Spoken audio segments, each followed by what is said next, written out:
Witamy serdecznie po raz kolejny. Witam Ciebie, Piotrze. Na początku oczywiście zachęcamy, żeby zalajkować to spotkanie, żebyście nie zapomnieli o tym, skomentować jak skończymy naszą rozmowę i nasze dywagacje.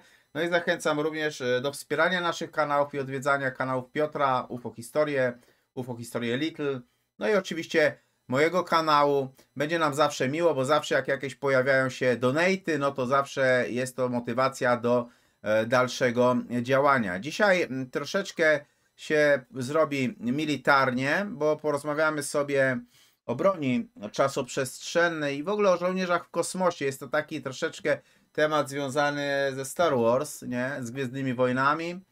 No, także może być ciekawie. Witam Cię, Piotrze. Witam, witam. I oddaję Ci głos. No tak, żołnierze w kosmosie to jest coś, co nam się kojarzy raczej z filmami science fiction albo z teoriami spiskowymi. Tutaj Sławek Lernaciński mógłby o tym dużo powiedzieć, o tych ukrytych projektach kosmicznych. My dzisiaj będziemy mówić o troszeczkę niższym szczeblu, o różnego rodzaju przeciekach, które sugerują, że Amerykanie posiadają Space Force. To my doskonale wiemy, że mają siły kosmiczne, tak jak inne kraje, ale że nie wszystko pokazują, albo że ten Space Force w ich wykonaniu to jest troszeczkę bardziej zaawansowany niż się większości ludzi wydaje. A takim asumptem do podjęcia tego tematu są wypowiedzi, które w ciągu ostatnich kilku tygodni, powiedzmy, że to miało miejsce od kwietnia do maja, czerwca, padło kilka dziwnych wypowiedzi, takich wypowiedzi, które, wiecie, z jednej strony, gdyby to był jednostkowy przypadek, to można by było powiedzieć, że ktoś się przejęzyczył. Tak, mówimy tutaj oczywiście o topowych politykach amerykańskich, że się przejęzyczył, że tam, wiecie, jakiś lapsus, albo zmęczony był, albo mu czat GPT źle napisał przemówienie. Ale jeden przypadek ale tych przypadków było kilka. Włączył się w to także Trump. No i zadajemy sobie pytanie, czy takie przechwałki sugerujące na przykład, że Amerykanie posiadają bardzo rozbudowane, wojska kosmiczne, że posiadają armię w kosmosie, że posiadają broń jakąś czasoprzestrzenną, że posiadają w swoim arsenale rzeczy, które się ludziom w głowie nie mieszczą, czy to jest takie puszczanie oka do ludzi, czy to jest może zwyczajna propaganda, tak, amerykańska, służąca dalszemu zasiewaniu dezinformacji. A może chodzi tylko o to, żeby odciągnąć uwagę społeczeństwa, przynajmniej w jakimś stopniu, tak, takimi wypowiedziami, i lekko też to społeczeństwo uspokoić. My jesteśmy najlepsi, nie musimy się niczym martwić. To, co posiadają inni w swoich arsenałach, to jest nic. Także to wszystko jest bardzo interesujące też z tego powodu, że jakby tak spojrzeć na to z innej perspektywy, to jesteśmy tak naprawdę w najlepszym momencie do rozpoczęcia kolejnego Space Race, czyli wyścigu w kosmos, jeżeli on się jeszcze nie rozpoczął. Chodzi o, wiecie, konkurowanie, szczególnie w odniesieniu do Księżyca, tak?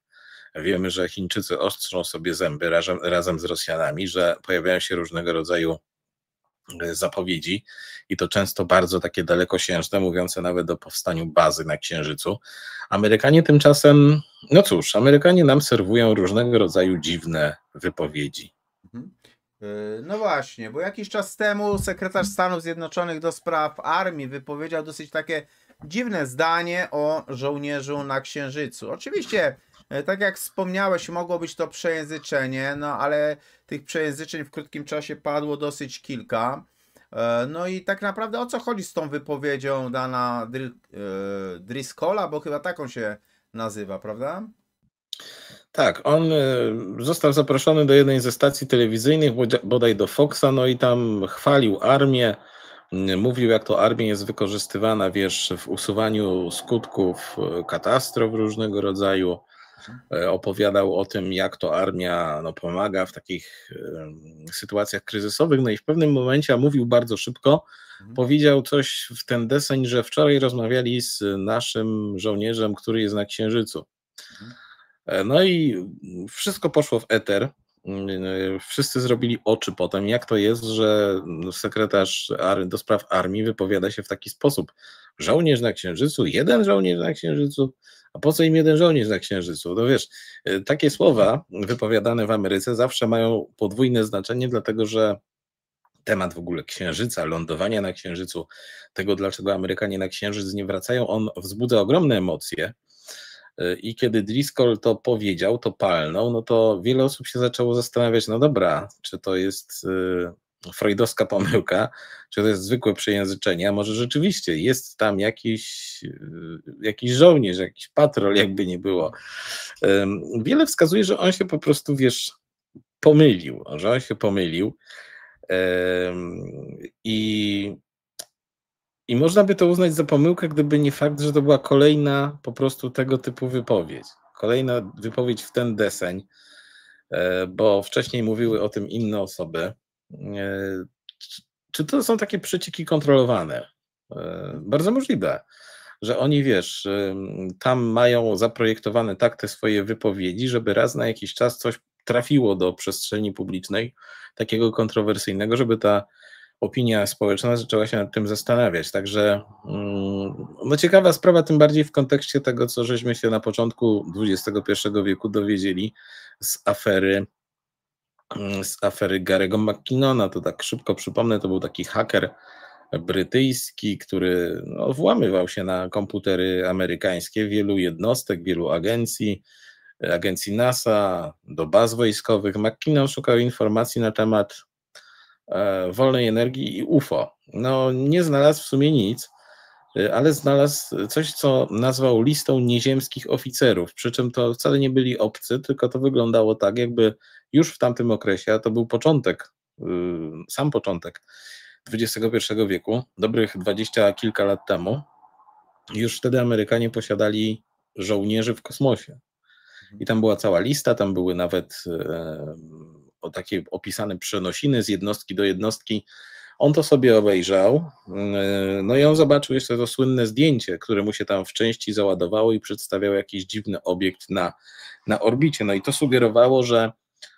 sugerowało, że Amerykanie mają rozbudowany projekt kosmiczny znacznie dalej niż ktokolwiek przypuszcza, bo już przed tymi 20 laty posiadali właśnie w kosmosie jakąś ciemną flotę, tak, czarną flotę. Nikt nie wie, co to było, nikt nie wie tak naprawdę do końca, chociaż McKinnon jest osobą bardzo sławną i nawet w jakimś stopniu tam uważaną za wiarygodną, to nikt nie wie, czy to, co on powiedział, to była prawda, czy to był blef, czy może on został wprowadzony w błąd, bo też jest taka możliwość, o której się rzadko mówi. Także bardzo ciekawa sytuacja, bo to, co McKinnon powiedział, było właśnie takim asumptem do powstania hipotezy o tej ciemnej flocie, może tak się to nie nazywa, ale o tej cywilizacji wyprzedzającej, tak?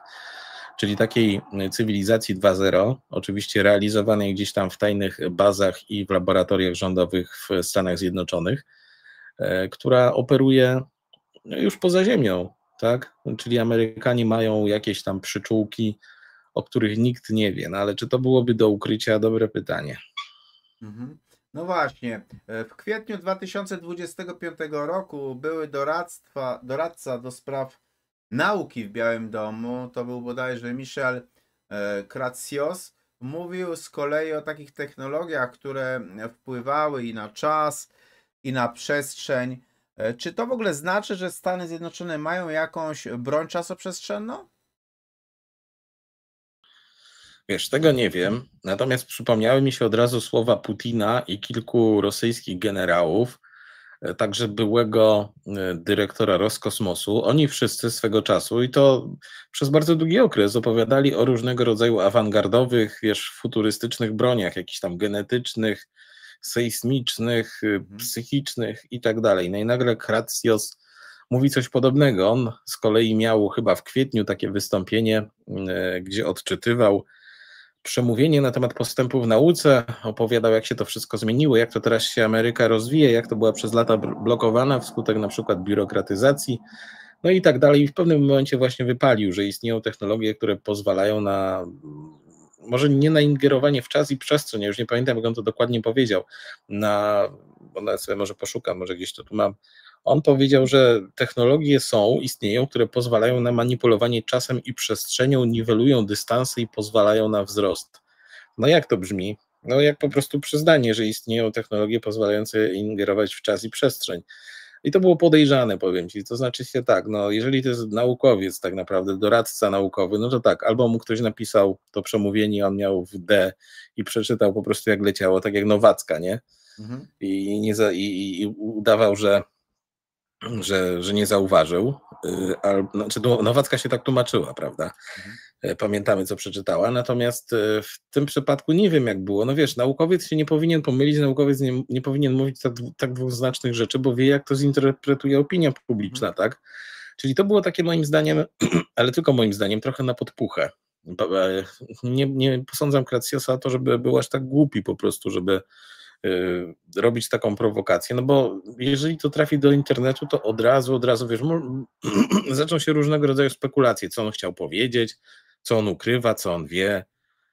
Naprawdę to jest dziwna sprawa, bo tak jak mówię, tych wypowiedzi tego rodzaju było jeszcze kilka, chociaż no, trzecia, taka najważniejsza, o której będziemy mówić, dotyczy Trumpa. No, a w przypadku Trumpa, no to należy też brać poprawkę zawsze.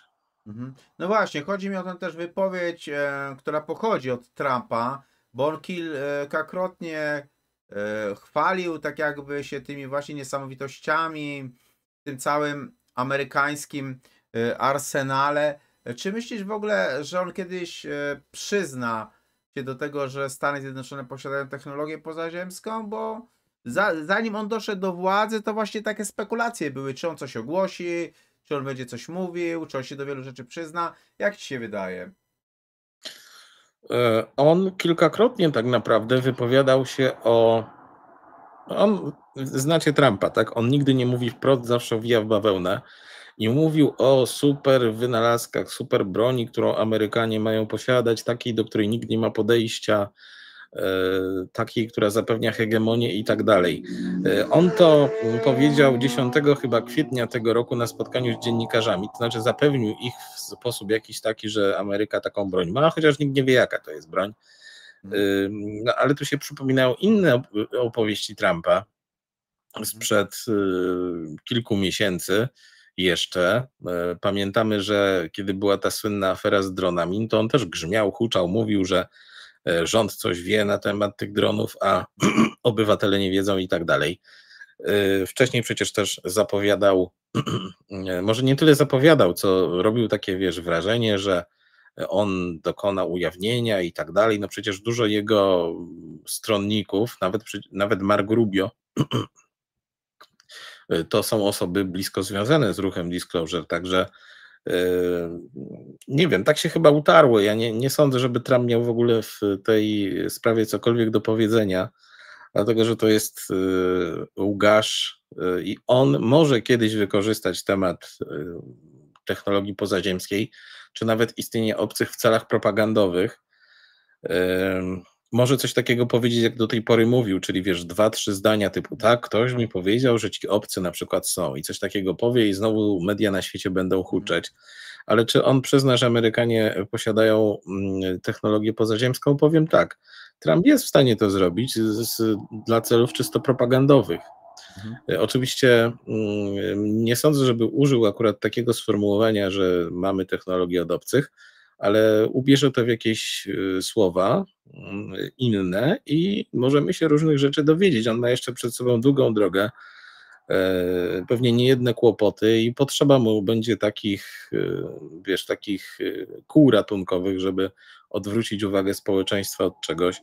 Na razie jeszcze tego koła pod tytułem obcy nie użył, ale kto wie, może się to stanie. Przed wyborami o tym mówił dość często, oczywiście nic konkretnego, zawsze jakoś tak wokół tematu, ale mówił, także jest moim zdaniem jeszcze w następnych miesiącach jego rządów taka no, on ma jeszcze przed sobą sporo tych rządów, może nawet nie miesiącach, ale jest taka możliwość, że on po prostu kiedyś znowu ten temat wywlecze z jakiejś okazji, ale czy tak się stanie, no to oczywiście sami się dopiero przekonamy, ale myślę, że szanse istnieją. No właśnie, a z czego twoim zdaniem te wypowiedzi w ogóle wynikają? Czy są to jakieś takie zwykłe pomyłki, czy może są to jakieś pomyłki kontrolowane? I w ogóle jak na tym całym tle wygląda dyskusja o obcych i o disclosure? Moim zdaniem to pomyłki mogą być, no pomyłki się zawsze zdarzają, tylko że wiesz, to są takie freudowskie pomyłki trochę, to są pomyłki, które nastąpiły po sobie.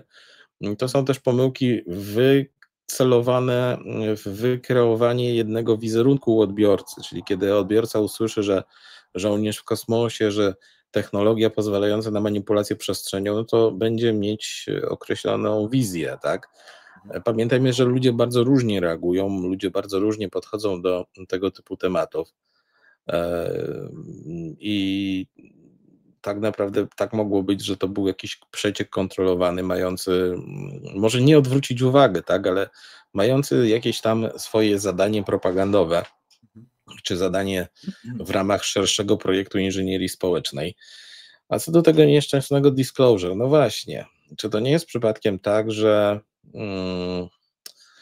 to disclosure nosi cechy właśnie takiego projektu inżynierii społecznej, że się wyciąga ten temat w momencie, kiedy on jest potrzebny, kiedy jest użyteczny, kiedy ma jakieś działanie propagandowe. No oczywiście to też nie jest tak, nie mówię tak, że to disclosure jest jakimś, wiesz, odwracaczem uwagi, tak, że to jest temat zastępczy. No temat zastępczy to nie jest, temat zastępczy to musi objąć, zainteresować znaczną część społeczeństwa. No tutaj to disclosure interesowało pewnie tylko określony element, określony wycinek społeczeństwa. Z czasem ludzie się znużyli tym tematem, ale zauważyłem coś takiego, że kiedy Trump na przykład zaczął mieć kłopoty związane z Elonem Muskiem, to disclosure ucichło. Zrobiono parę prowokacji i przestano w ogóle o tym mówić.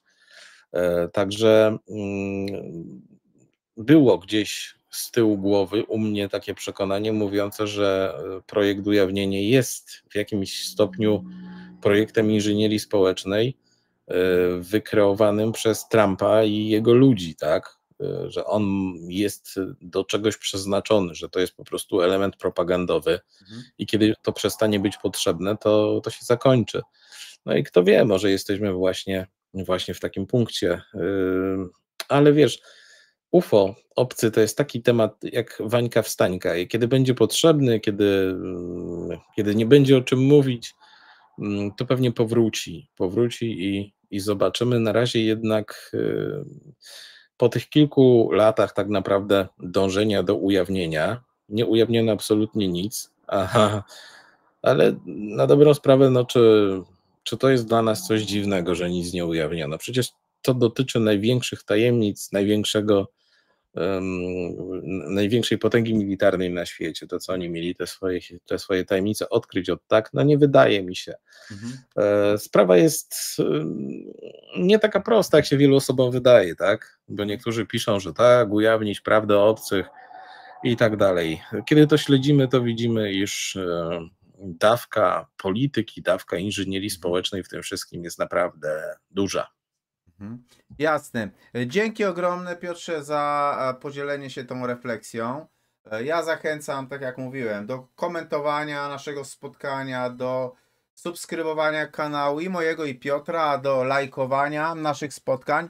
No i przede wszystkim też do wspierania kanału. Ja przypominam, że wspierający u mnie na kanale mają więcej możliwości, mogą zaproponować tematy, mogą podrzucać tematy do Q&A, które jest raz w miesiącu na live'ach, także warto przyczynić się do rozbudowy kanału. Dzięki ogromne, Piotrze, trzymajcie się wszyscy do następnego razu.